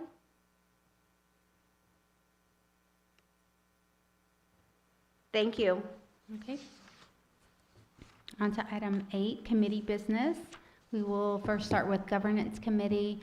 Last month, I advised the board that the governance committee was meeting with Dr. Rosas on her fall goal reflection. Y'all do have the document response in your committee packet. The committee appreciates Dr. Rosa's engagement in the district and her alignment with our strategic priorities, as she outlined in the strategic plan update. And looking ahead, the committee is asking that future reflections focus on measurable progress and outcomes, including interim data for each goal, and clarity on which strategies are having the most impact. We believe this will help the board better understand where we are on track and where adjustments may be needed. For the winter check-in, we are requesting an update that includes those data points, and we appreciate Dr. Rosa's continued leadership and look forward to reviewing your progress in mid-year, Dr. Rosas. So thank you for that. Ben, do we have anything else for governance? The other two issues that the governance committee discussed in the meeting will quickly, we briefly touched on where the different references to the dress code were within policy, charter, and so if you're in the governance committee, you have that in your email box, and if you need it, let us know. But it's just a cut and paste of the references that are already out there and where they're from, just for your review. And the other piece was the advocacy, which we already covered earlier in the meeting. Okay. Any questions from the board? Hearing none, we will go to Academic Oversight Committee.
Do we have any data from prior years in terms of how closely the predictors align to the actual? That's a good question. I don't know if we don't have it here. Right. We don't have per se data that would take, because I would imagine you're not just asking how did last year's third grade do compared to this year's third grade, because you're not comparing the students. No, growth. I meant if we looked at, last year the predictor says 20% were not going to meet the requirement. How many actually didn't meet the requirement? And therefore how reliable this predictor might be, and tells us when to go take corrective action.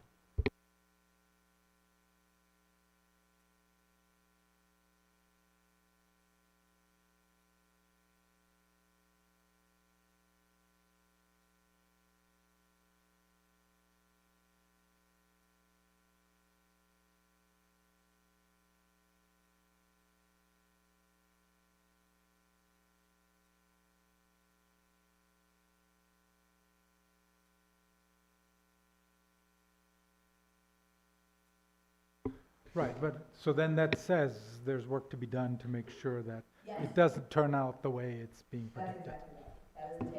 Jessica, can I also add that it's important for maybe everyone who's not actively every day involved in assessment. Interim assessments mean what has been taught thus far according to the state. At NYOS, we have a much broader schedule than the average Joe school district. So it's just taking a general sense of, like, at this point in the year, what would have been taught generally by the state's belief, and it just is, an interim is just taking a slice of that time and saying, how are kids looking at this point? Whereas you're gonna see at our next board meeting, secondary took a release star, which is looking at what tests the students took last year or the year prior. There are pros and cons to both. There is no perfect assessment.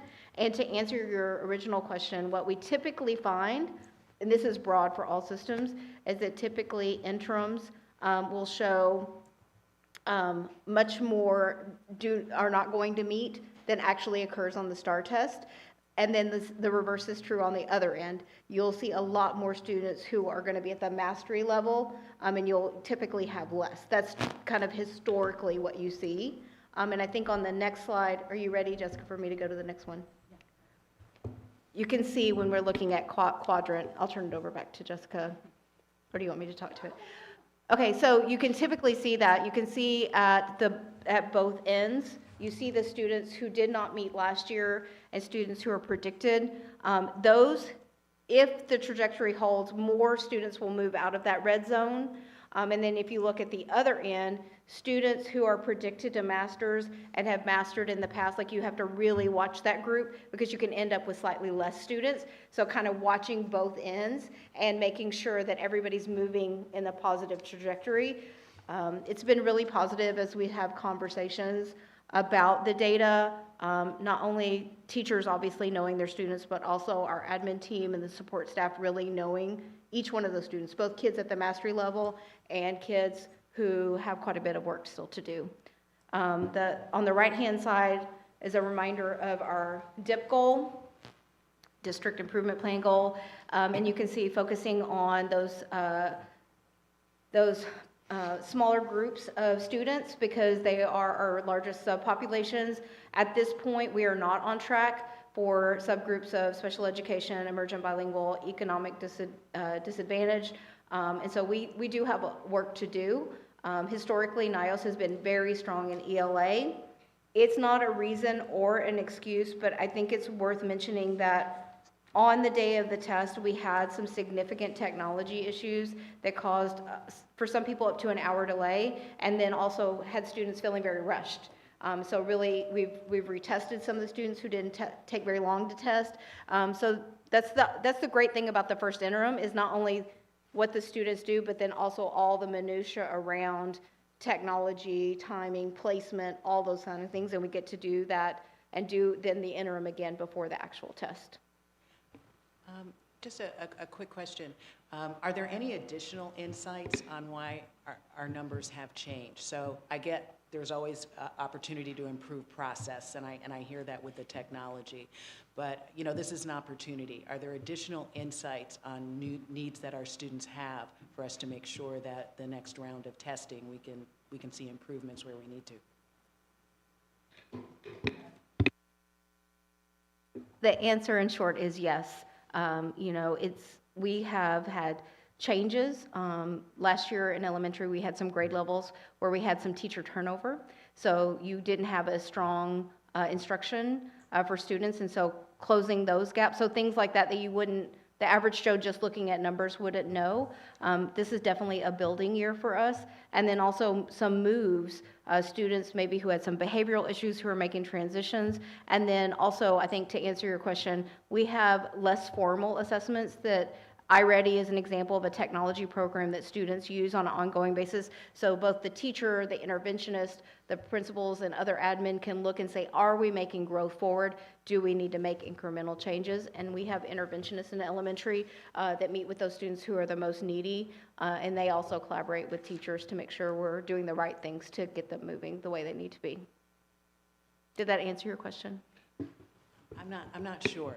It sounds like there's a lot of small things that are giving us a larger cumulative effect, right? So we've got process things, but then based on feedback earlier tonight, interventions, EAs, that situation is going to be core to us being able to solve these numbers. Is that a fair interpretation? Well, I mean, certainly the EAs and the support for our students with IEPs will be important.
Dr. Pessa is also welcome if we don't represent well the fantastic work that they're doing, but I would also add, both in secondary and elementary, we have what I would just call an intervention period. It's called different things in each grade level, but her team made adjustments about how they're intervening and where and what they're intervening, and I think some of the positive growth that we haven't seen a lot of in math is due to a lot of things, but one of the things that I think is in particular is prioritizing mathematics. And we saw that dip in ELA, which has always been strong. But I think that for me, as we kind of looked at the analysis, that's something that I felt proud for them, making those very strategic moves about time and how you're supporting kids where and giving those extra supports as needed.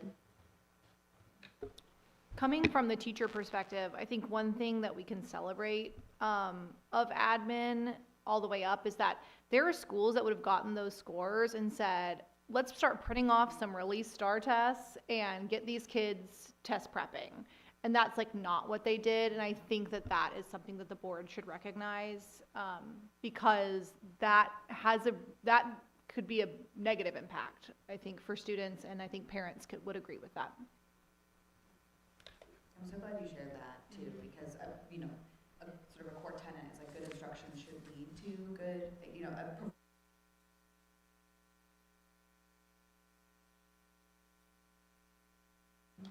so I do think that that comes through in the response.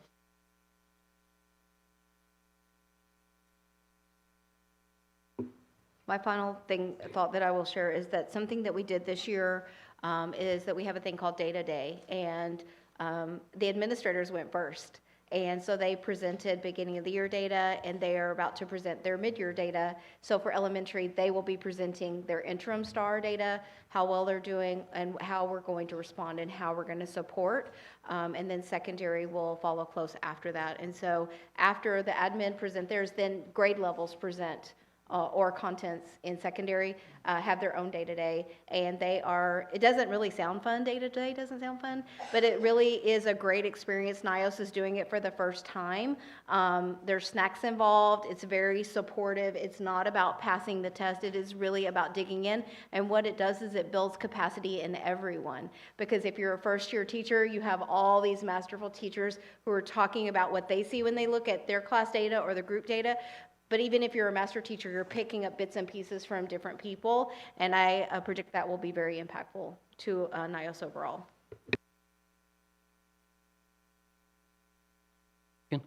Okay, so coming from the interventionist, this is my world. So as soon as the interim data came out, admin and the team look at this to the individual child level and identify children in need.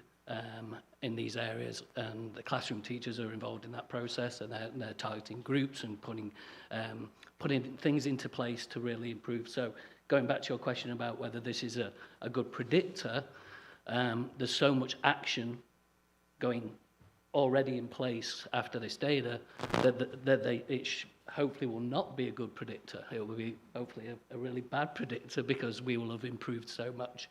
And that was kind of the trend we've also seen in the past for NYOS Elementary.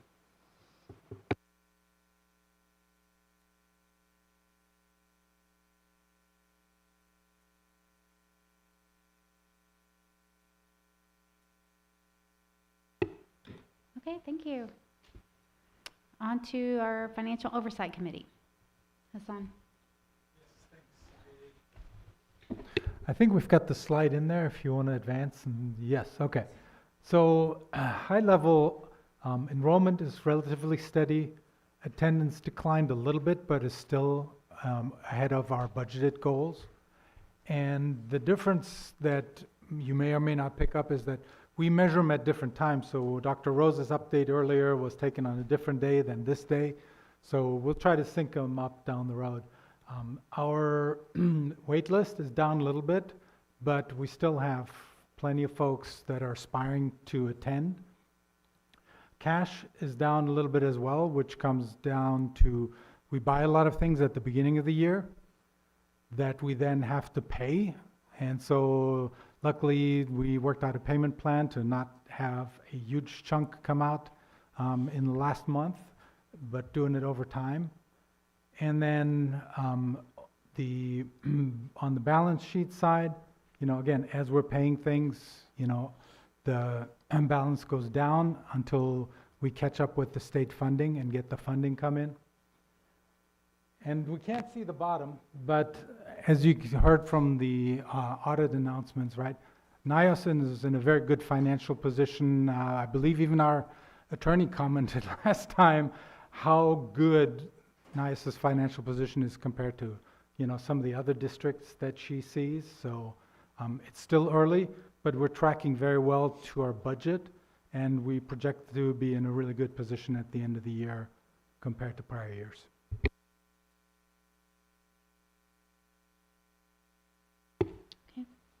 No questions. Next is our fundraising committee.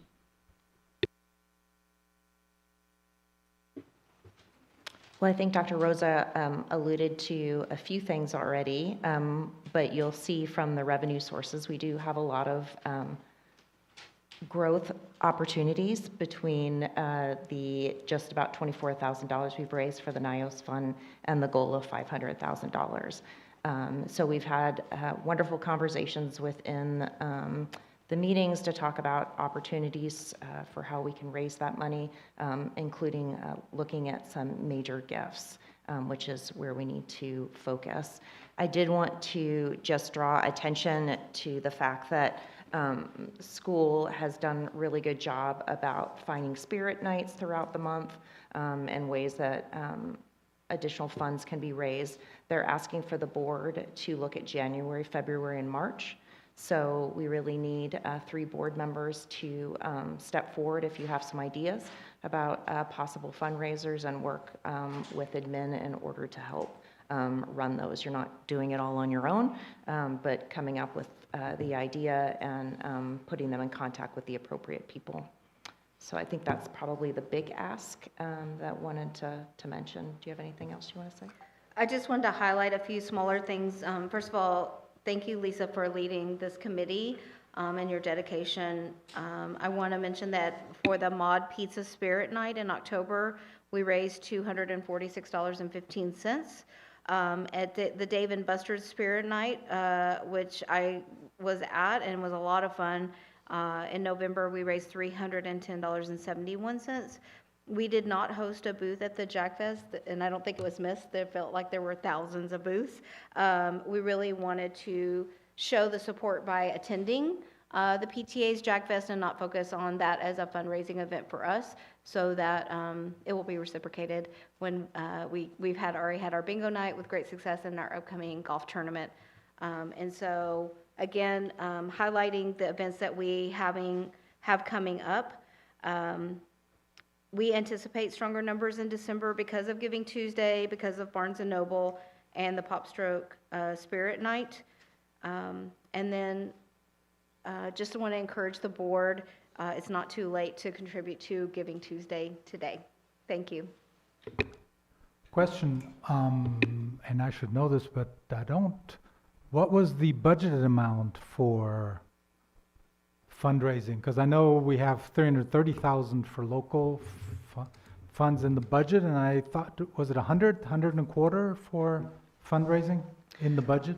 So last year's goal was 200,000. It's part of the strategic plan, and then this year was to bump up to 500,000, and then ultimately by year 3 get to 750,000. Right, but I don't think in the actual financial budget we had quite that much in it. No, I'd have to go pull that number. Yeah, I thought it was 100 and something thousand, so that's, so we're not, hopefully we're not that far off, and it's going to impact the Absolutely. actual budget number. We really try to spend the money out of the NYOS fund each year, which creates a lot of pressure because then you have to rejuvenate what was in there, and always being very transparent about how we spend those funds.